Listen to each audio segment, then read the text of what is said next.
By what name are you known? There are some who call me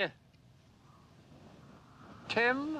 Welcome to another episode of Timmy Talks, the channel where we talk old school Magic. And today we are continuing our series about the Ice Age constructed tournament. The tournament was actually called Winters here. And I'm going to show you all the matches from the group stages all the way up to the finals. And last week I showed you a match from the group stages. And today we are going to dive into the top 16. I mean, we've got two really interesting decks. We've got Dead Guy on Ice. It's a deck piloted by Matt, and he's going to take on a deck played by Elmar, and I've called it Storm Burn because Stormbind plays a big role in this red-green deck, and there's also a lot of burn in this deck. So, you know, both of these decks, they're pretty strong, and I think this is really going to be a close head-to-head match. And because this is the top 16, it is a best-of-3 match. So whoever wins the 2 games first, that person will continue into the quarterfinals, into the top 8. Now, before I start with the deck techs of both of these decks, I would just like to point out that if you want to skip this section, go straight to the games, the best way to do that is by checking the description below. There you will find several timestamps. One of those timestamps reads MTG Games, so you can go straight to the action, straight to the games. And also, maybe you're wondering, what are the rules with this specific tournament? I mean, for example, am I allowed to play with 4 Necropotents? Well, no, Necropotents is restricted, so you can actually play with 1, and I believe that Matt is playing a copy, so that could be interesting to see in action. But if you want to know all the ins and outs of like the tournament, the rules, the decks and all that, please check the description below, because there you will find rules information and a link to the tournament website with all the decks and all the stats and all that. So that might be interesting. Okay, and now we are going to continue with the deck techs. I'm going to start with the deck of Matt's Dead Guy on Ice. Let's take a look. And here we see the deck of Matt Strahd. So it's Dead Guy Ale, meaning it's white and it's black. And we see that that white control package right in this deck. Basically, the only white cards here. You have no balance in Ice Age. So he is playing with Disenchants, 4 of those, and Swords to Plowshares, also a full playset. And the rest of the deck is mainly black. We do see 2 artifacts, 1 Icy Manipulator and 1 Zuran Orb. So Zuran Orb is one of those cards that's actually restricted in this tournament, so you can only play with 1. Now, he's playing with Knight of Stromgald, which is quite a strong Pump Knight, right? One of the better creatures in the set, actually, in my opinion. 2 black to cast for a 2/1 with protection from white. You can pump it and you can give it first strike. Then he's also playing with the Hippie of Ice Age. It's Abyssal Spectre, and Abyssal Spectre is 2 black and 2 to cast for a 2/3 flyer. And whenever the Spectre damages any player, that player chooses and discards a card from his or her hand. So the interesting thing with Ice Age is the creatures are kind of watered down for some reason, you know, and the removal is kind of better than ever, which is just interesting with Ice Age. You've got really good control spells, and then, for example, an Abyssal Spectre, it's a good card, but it's really worse than Hypnotic Spectre. So a lot of those changes are made. Talking about that, we also have this very interesting creature, beautiful art, Dread White, 2 black and 3 to cast. It's a 3/4 creature, and it's got this weird paralyze ability. So I'm just going to read it to you. So it reads, at the end of combat, put a paralyzation counter on any creature blocking or blocked by Dread White, or Dread White, I guess, and tap that creature.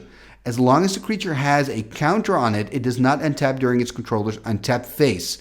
As a non-interrupt fast effect, the creature's controller may pay 4 to remove the paralyzation counter. So in other words, as long as the counter's on there, the creature cannot untap. Now, the thing is, we all know the card Paralyzed, right? So it's pretty much a paralyze effect.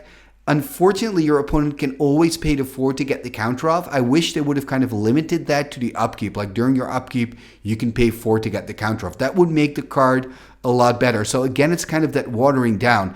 And talking about that, we also have a card here, Icequake, which is actually really good. 2 black and 1 for a sorcery that reads destroy target land.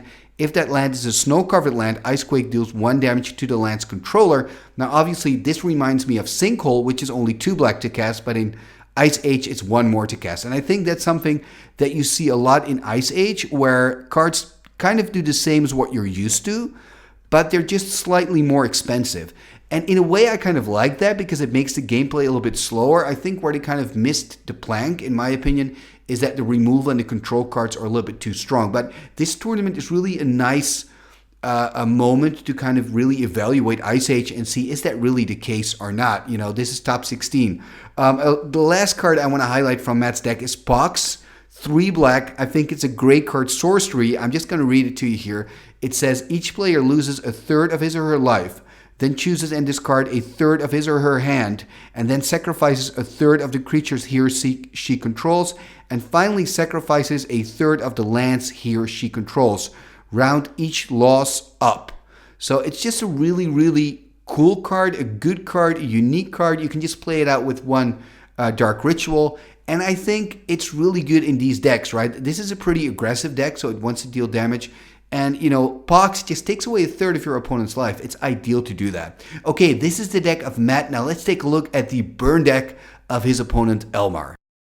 And here we see the deck of Elmar. So I've called it Storm Burn because there's just so much burn in here. And of course, Stormbind also plays a central role. There were a lot of these decks, red and green, and in this case we also see a little bit of blue, which I find quite interesting. Include the 3, I guess, control magics of Ice Age, and they're of course called Binding Grasp. So Binding Grasp is 1 blue and 3, and you can just take control of target creature. It's an enchant creature. That creature gets +0/+1, which is kind of nice, but the downside is you've got to pay an upkeep. I mean, Ice Age and upkeep, doesn't it just drive you crazy? So you got to pay 1 blue and 1 during your upkeep, or else the Binding Grasp gets destroyed. But it's quite an interesting include. The only 3 blue cards that he has splashed in that in this deck. So maybe, Elmar, it's nice if you can let us know in the comments down below how Binding Grasp has worked out for you. Do you feel that you really needed that card in this deck, or do you think maybe I could have played without it? I'm just curious to hear from you, because obviously Binding Grasp is super, super good. But yeah, it can be a problem because you do need those blue mana for it. Now, when we look at the rest of the deck, I think some of the cards that are just really good in Ice Age, one of those is Pyroclasm. Pyroclasm is just, if you look at this card, it's insane what it does. 2 damage to every creature on the board, and it's not that expensive to cast, right? It's just super good.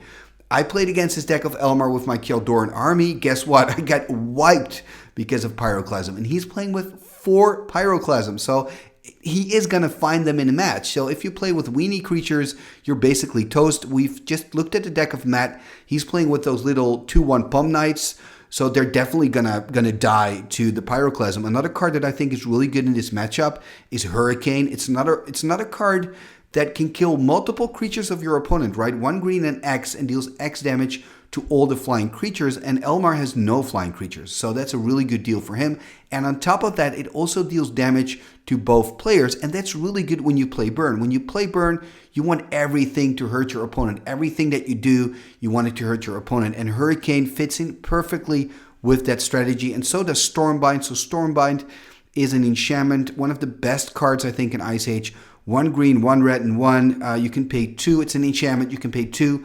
And then you discard a card at random, and then you can deal 2 damage to any target. I think if you're Elmar, you probably are going to do it most of the time to your opponent. I think he really, when I'm looking at this deck, I think he really wants to win with Burn. Also, when you look at the creatures, we've got some mana dorks like Findorn Elves, Tinderwall, and then we've got some creatures that are just really good in blocking, right? We've got Giant Trapdoor Spider, which is a better blocker than an attacker.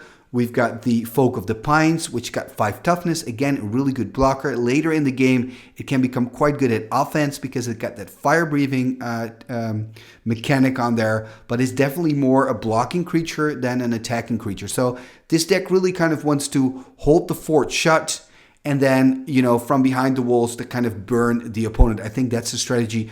Perhaps I would have played Woolly Spider in this because Woolly Spider can block flying creatures. So I'm just thinking, if the opponent is able to get some flyers to keep them on the board long enough, like a Spectre, for example, it can be pretty difficult for Elmar because he has to start discarding cards.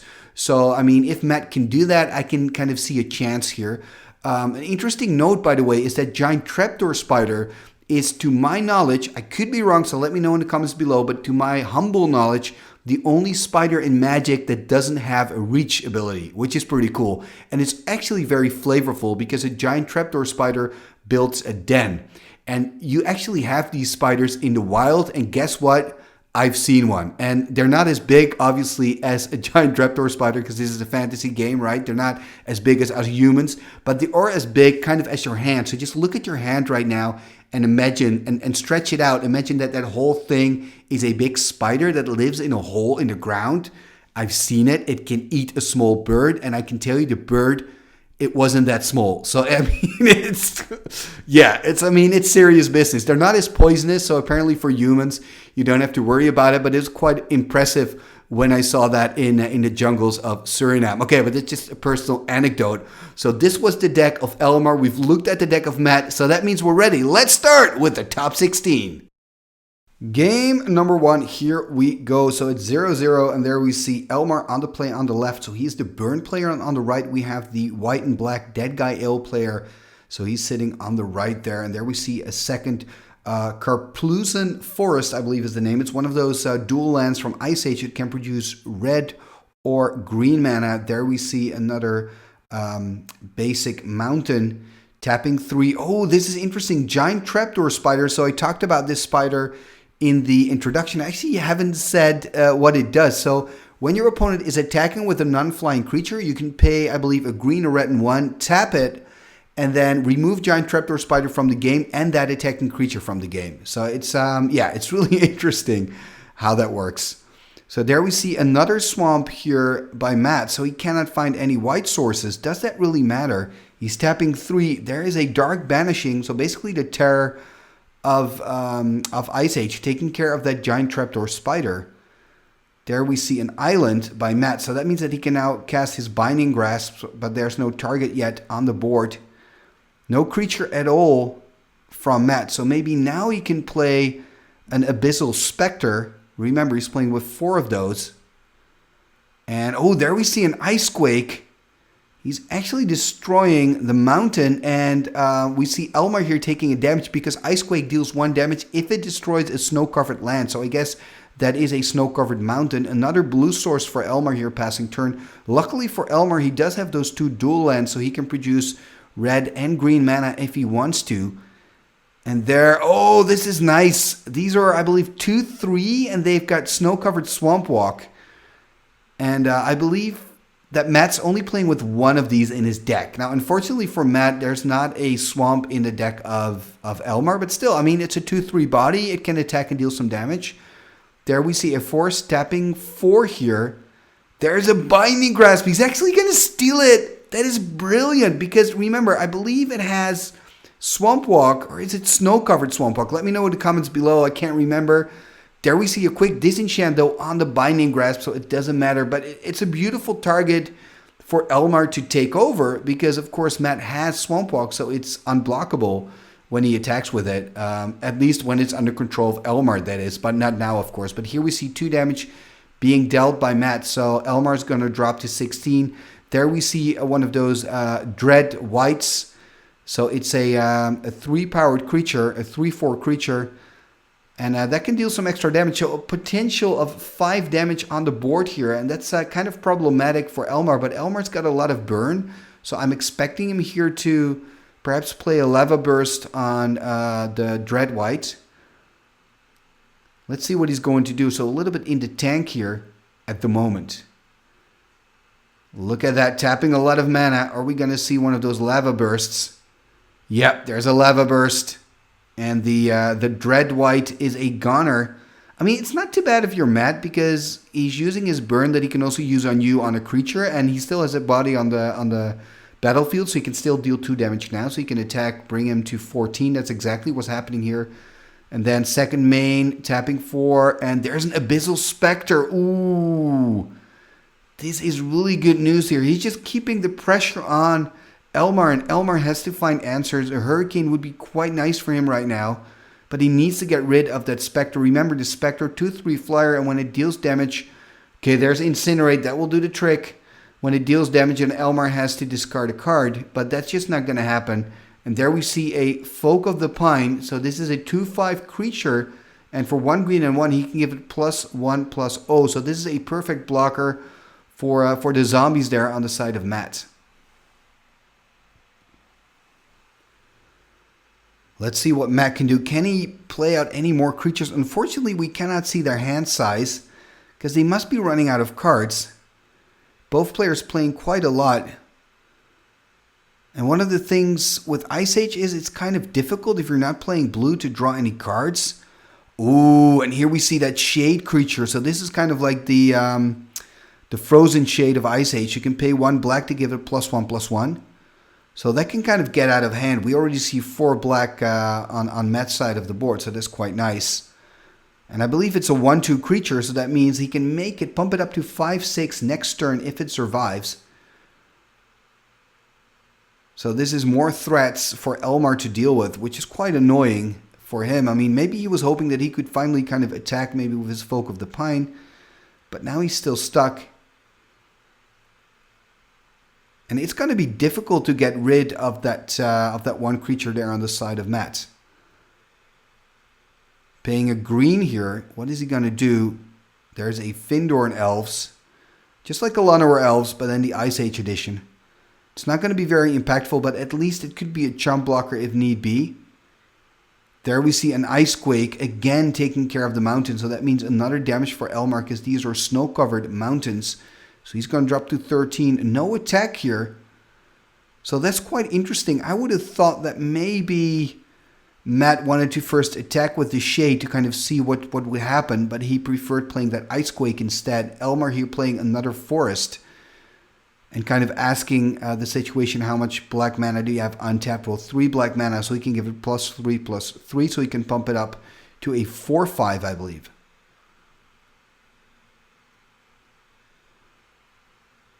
So maybe he's now kind of trying to figure out if he wants to use another Lava Burst on the Shade. He's just passing turn, deciding not to. And I believe we can see Matt's hand there. Only 1 card in hand. I wonder how many cards Elmar has. Probably also 1 or 2. Perhaps 2 now. There is a Giant Trapdoor Spider. Again taking damage from those dual lands. Because he has to produce a red source. So he's going to drop to 12. There's a pass again. And now of course you don't want to attack anymore because of the Giant Trapdoor Spider. Because remember of the ability of the Trapdoor Spider, right? You can pay a green, a red and 1, and then you can remove an attacking creature from the game. There we see another Dread White, but this game seems to be pretty stuck. And I think that's in the advantage of Elmar, because he's the burn player, so he can kind of wait until he has enough burn spells. Maybe he'll find a Stormbind, and he can start dealing some damage that way. I think what... ooh, there we see a Lava Burst. A Lava Burst on the life total. And it's interesting that he's not blocking. Okay, he is tapping his Findorn Elves. That's what I wanted to say. Not blocking, but tapping. So he's dealing 7 damage in total. So there we see Matt dropping to 13. And this is exactly what I mean. If it's kind of a standstill scenario, it is good for the burn player in this case. Because he can just kind of wait. There we see the attack by the Shade. And this is smart. He's just going to sack Chump Block with one of his Findorn Elves. Makes absolute sense. And now he's got the mana again to use the Giant Trapdoor Spider if Matt tries to do it again. And okay, there we see an Icy Manipulator. Very good card in this situation. Even more control for Elmar. And he can just slowly build up to his huge Lava Burst. Although I believe he's already played out 2 Lava Bursts. So, I mean, it might take him a while before he can find more. Then again, he can also cast a Hurricane. Though his life total is lower. Okay, there we see a Disenchant on the Icy. And of course, he can use the Icy in response to tap something down. But that doesn't really matter that much because it's Matt's turn now anyway. So he's going to untap again. He's got a card playing a Swords to Plowshares. Ooh, this makes a big difference. Swords to Plowshares, I believe, on a Trapdoor Spider. This is a big deal because without the Trapdoor Spider, he can now attack with his Shade. Remember, 1 black gives it +1/+1. He's got 6 black mana. He can give it +6/+6, making it into a huge, what is it, a 7/8 creature. I'm expecting Matt to attack here. Why not? Ooh, this is interesting. I'm not sure why he does this. Now he can use... Okay, I guess he doesn't have... Oh, he's taking the Folk of the Pine. Oh, wow. He's taking the Folk of the Pine. Sorry, I kind of missed that. I just assumed he would take the Trapdoor Spider. Taking the Folk of the Pine instead. Perhaps that's a better option. And then he attacked with the Dreadwhite. And then Elmar used the Trapdoor Spider's ability. And now both creatures are removed from the game. So it's quite an interesting scenario. But now, I mean... This is pretty good. Attacking with the Shade. And, I mean, if I was Elmar, I would just only chump. This is interesting. Why is he doing this? I would just chump just the Shade. Take the 2 damage from the zombie. And there he's playing the Stormbind. Ooh, it's not looking good for Elmar, though. I mean, Stormbind is a good card, but remember, every time he uses it, he has to discard a card from his hand. He's very low on cards as is. And it only deals 2 damage. So it's going to be super difficult to get rid of that Shade. And I believe the zombie, if I'm not mistaken, is a 2/3. So it's going to be super difficult to get rid of it. I mean, I really would have only chump blocked the Shade last turn instead of also the zombie. Here we see an attack.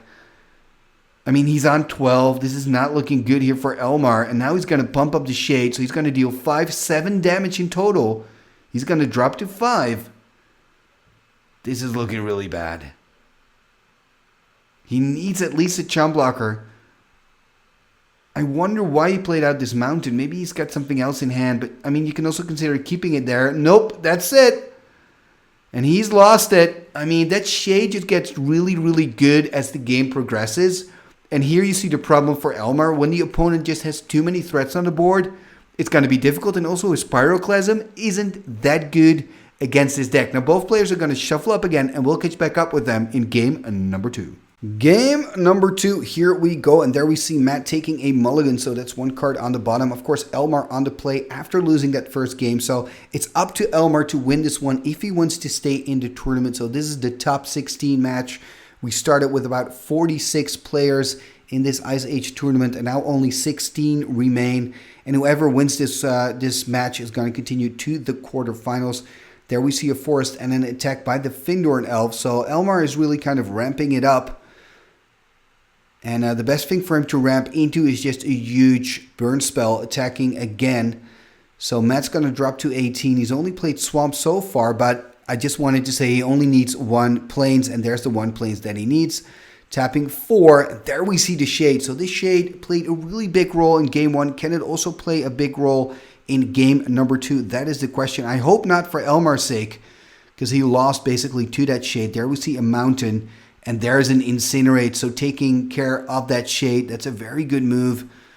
And I think that Red Source is just very important for Elmar, because that gives him access to burn. Of course, he can, if he wants to, sacrifice his Tinderwolf for 2 red mana, but that's not quite ideal for him. There we see another Swamp. Tapping 5, there's the Dreadwhite again, 3/4 creature, which is looking pretty good on the board right now. The question here is, does Elmar have another way to remove the next creature? The problem is you cannot incinerate this creature, and also your Pyroclasm doesn't work against it. So actually that 4 toughness makes it a pretty good card. Let's see what Elmar can do. We're having 6 lands, even 7 with the Findor, and even 9 if you count a Tinderwall.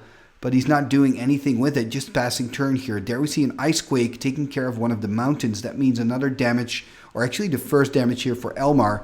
And attacking with the Dreadwhite, taking 3 damage from that. He's going to drop to 16, and Matt's passing turn. There we see another mountain on the side of Elmar.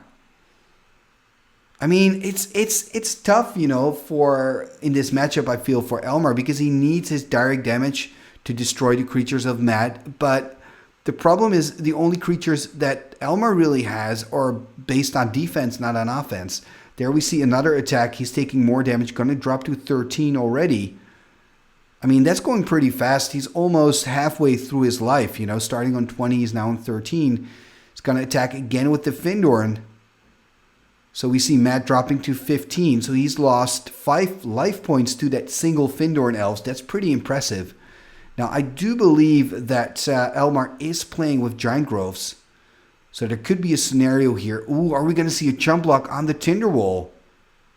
I wouldn't chump block yet, but he's deciding to do it.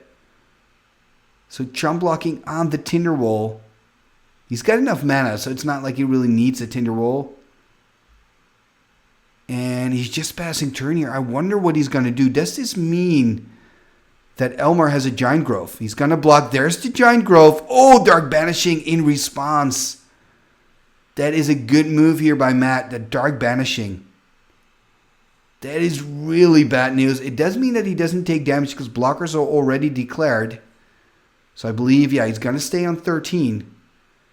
But this is bad news for Elmar.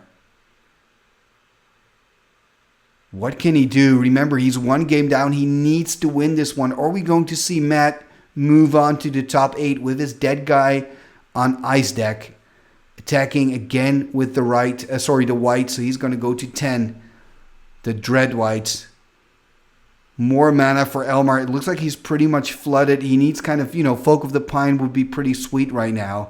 Binding Grasp would be sweet right now, but it looks like he cannot find it.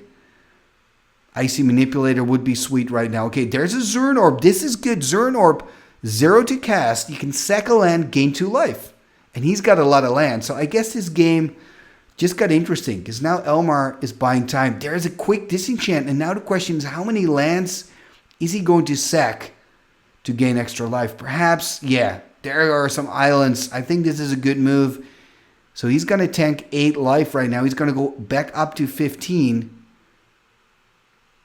And I think this is a very good decision by Elmar. Of course, you don't want to just sack lands. I mean, he was hoping for the Zern Orb to stick, so he can kind of only do it if he needs to. But I think this is a good response. Does mean, of course, that his Lava Burst, potential Lava Burst, has gotten a lot smaller. But right now, you're going to play the Lava Burst on the creature anyway. Are we going to see a Lava Burst here on the Dread White? Yeah, that's exactly what's going to happen. So the Dread White is gone. He's now on 12. Matt's on 15. It's still everybody's game. It's actually looking pretty good again for Elmar. The Zern Orb really helped getting him back into this game. Tapping 5. Okay, there's a Folk of the Pine. So Folk of the Pine is pretty good. Does he have another Dark Banishing? He's got a Pox. Oh, remember, it's rounded up. So that means it destroys the creature. Pox is just such a cool card. So let's look. Elmar is going to look it up. or is he going to divide everything by 3? So what Pox does, you have to destroy a third of your hand. Discard, I should say, a third of your hand. Discard a third of your creatures. Discard a third of your lands. And it's rounded up. And also you lose a third of your life. So we see Elmar here going to 8. Matt going to 10. Both players are going to lose a lot of lands here. I guess Elmar's going to lose 2 more lands since he's got 6 lands there, so a third is 2. It looks like he's going to sack a forest and an island. I kind of feel bad here for Elmar because finally he had some control over the match with that Folk of the Pine, but he got removed so quickly with that Pox. There is a Swords on the Trapdoor Spider. At least Elmar is gaining some life, going up to 10. The creature is removed, by the way, but I don't think he's got any graveyard spells, to get his creatures back, so it's not going to be relevant, but still that Trapdoor Spider is removed from the game. Both players now in top decking mode. This is quite an exciting match so far. There is again that zombie, 2/3, with that Swamp Walk ability. And I mean, this can be a problem. He needs to get rid of this. Oh, our Steal It, of course. There's a Binding Grasp. Oh, this is really good. So Binding Grasp found. Matt's on 10. This is interesting. If you're Matt, I mean, you have to find a solution here. He still has some turns. He's got 5 turns, which is not too bad. So there we see those mana. That's the lands that Elmar's got to pay to keep the Binding Grasp around. It has an upkeep cost. There we see the first attack. So Matt's going to drop to 8 here. What an exciting match. Is Elmar actually going to pull this off? Then it would be a 1-1 and we go into a game 3. We're not there yet, of course. I mean, this is a very shaky way to win the game. But, I mean, if it gets you there, it gets you there. Matt's going to drop to 6. There is an elf, so just more bodies on the board. More pressure on the board. There's a Dark Banishing. And Dark Banishing cannot target black creatures. So he's using it to destroy the Findor. And ooh, this is a good card here. 1 Icy Manipulator in Matt's deck, and he's finding it. He's stepping down. There's another Findorn Elf. Okay, so again, some pressure. But that Icy Manipulator is great by Matt. That can buy him some time, and he just needs to find a disenchant on the Binding Grasp, and he's back in action. Oh, this is interesting. Wow, so this is kind of a drain life. He's draining his own creature, and he's also gaining life with this. So he's draining it for 3. That means he's going to go up, or for 4 actually, because Binding Grasp gives it an extra point. So he's going up to 10 again. I believe both players are forgetting the... Yeah, okay, now Elmar's reminding Matt of that. That's good sportsmanship. So he's going to go up to 10 here. And he's tapping down the elves. So, I mean, still, they're both on 10. This is such an interesting game. Both players can still win this. Both players are in top decking mode. There's a Dread White, a 3-4 again here. So, again, a problem for Elmar. So, every time when I feel Elmar is kind of taking over, Matt seems to have the right answer. And I just think that the creatures in Matt's deck are definitely better. So there is a Pyro, 2 damage. Is he going to play another one? He's going to play 2 Pyroclasms just to kill 1 Dread White. But I do understand why he has to do something. He cannot just take the damage. And those Pyroclasms are pretty useless anyway. They're only good against those Pump Knights, but we haven't seen a single one. There's a Lava Burst. Is this enough for the victory? I don't think so. Ooh, 6 damage. He's going to drop to 4. Oh, and here we see one of those Pump Knights just after Elmar has played both of his Pyroclasms. That's so... I guess if you're Elmar, I know you're not a salty person, but I can imagine you get kind of salty when you see something like this happening.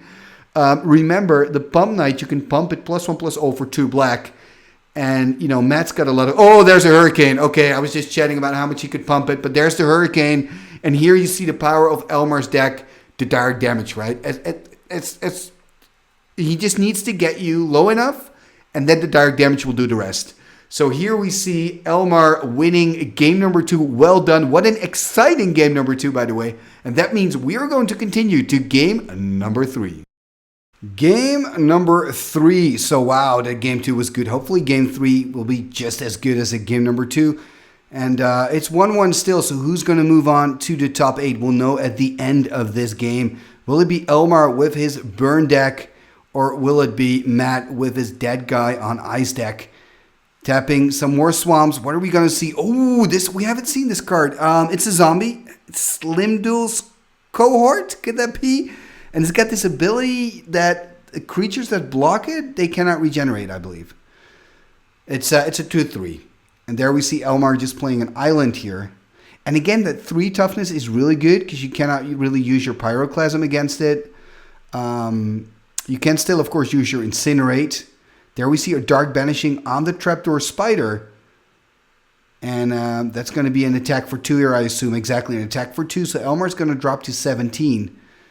Losing that Trapdoor Spider to the Dark Banishing. Dark Banishing actually slightly better than Terror. I mean, it is 1 mana more expensive, but it can also destroy artifact creatures. There we see an Incinerate on the zombies. There's probably a Dread White.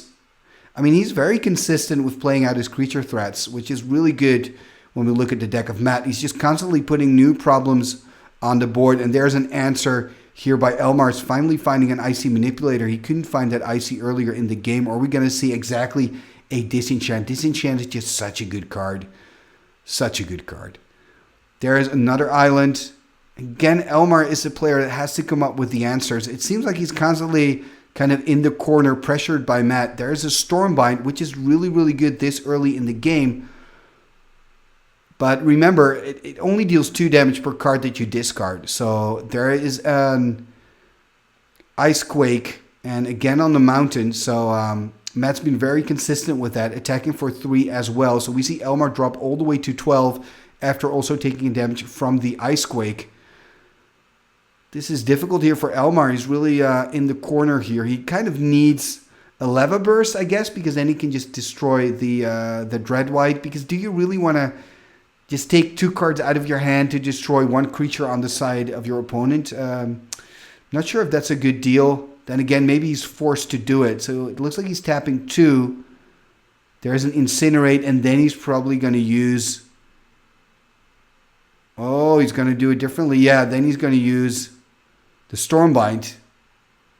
Interesting. He's actually discarding 2. Why is he discarding so many? Am I missing something? Oh, he's also dealing 2 damage to Matt. Okay, I understand. Interesting. I think I would have kept just 1 on hand. I mean, you never know when that card may come in handy. There we see a Trapdoor Spider, but that's pretty bad because he has to take even more damage. Okay, at least there's a sword, so he's going to gain the damage back that he lost because of the Pain Lance. Ooh, an Abyssal Spectre. A 2/3. And I think what's really good about this deck of Matt is that all of his creatures, they have kind of a lot of toughness, except then for the Pump Knights. But you've got Abyssal Spectre, that's 3 toughness. The zombies have 3 toughness. The Dread White is 4 toughness. So it's just really tough to get rid of them if you're not playing with white. Like if you've got access to swords, no problem. But if you're playing with burn like Elmar, it's kind of annoying because your Pyroclasm isn't going to work against him. Now he's got to discard a card, doesn't have any cards in hand anymore, so that's kind of saves him from that hassle. He is dropping to 8 though. There we see a Folk of the Pine dropping to 7. Ooh, there's a Disenchant on the Stormbind. I mean, it looks like this victory is going to go to Matt. Remember, Elmar doesn't have a lot of blockers for flying creatures. Actually, no blockers for flyers. He really relies on his direct damage to deal with the flyers, which usually works, I guess. But Matt's just putting too many threats on the table. Another attack's going to drop to 3. Ooh, is this going to be the end of Elmar? Has to find an answer here. What card did he just draw? First, he's going to attack with the Folk. Drop to 8. I really wonder what it is in hand. Probably not a Lava Burst, or else he would have played it. There's an Ice Quake. It's going to take another damage too, and then it's going to be dead. Oh, ho, ho. So he's winning it on the Ice Quake. Well done, Matt. Oh, man. Congratulations, Matt, for making it to the top 8 of the Ice Age tournament. Now, if you've enjoyed this match, make sure to come back on Tuesday because then we have a brand new match from the Ice Age tournament that's going to be a top 8 match and is going to be between these 2 decks. So we've got Baron Nick playing with a black and red land destruction deck, and that he's called Leshrak's Conquest. And he's taking on a deck by Xander. It's white and black, and it's called Chillo the Wisps. I just love that deck photo, Xander. You did a fantastic job with that. It looks like a beautiful deck, by the way. Both of these decks look very interesting. So I wonder who's going to win this. So if you want to see this match, tune in on Tuesday. And before you go, I would just like to ask you to like this video, leave a comment, and share it on your socials. These 3 things are completely free to do and really help the channel move forward. So I would be super thankful if you could do that for me. And also talking about what you can do, if you're new to the channel, welcome here to Timmy Talks. Please consider subscribing and hit that bell. Okay, and then there's one last thing that I would like to mention, and that is that you can also become a sponsor of the show and really become a part of Timmy Talks, and that already starts with $1. And how can you do that? It's quite simple. There's an info card popping up right now. Click on that info card, and that will take you to the Timmy Talks Patreon page, and there you can read all about it, and you can find out how you can support Timmy Talks, and also what happens when you support the channel, because there are some pretty nice perks when you join the Timmy Talks Patreon program. One of them is that you can join tournaments just like this. I organize these every other month, not each month, but I try to organize something a couple of times a year just to thank my channel members and patrons, and just, organizing tournaments like this is a way of me to say thank you to the people that support me. So if you want to be part of that, please check out the Timmy Talks Patreon page. And one of the other perks is that your name will be mentioned in the end scroll at the end of every video, including this one. So without further ado, let's take a look at the end scroll and let's see the wonderful, wunderbar patrons and channel members of Timmy Talks. Here we go. What shall we do with the drunken sailor? What shall we do with the drunken sailor? What shall we do with the drunken sailor? Early in the morning, way hey and up she rises, way hey and up she rises, way hey and up she rises. Early in the morning, put him in the longboat until he's sober. Put him in the longboat until he's sober. Put him in the longboat until he's sober. Early in the morning, way hey and up she rises, way hey.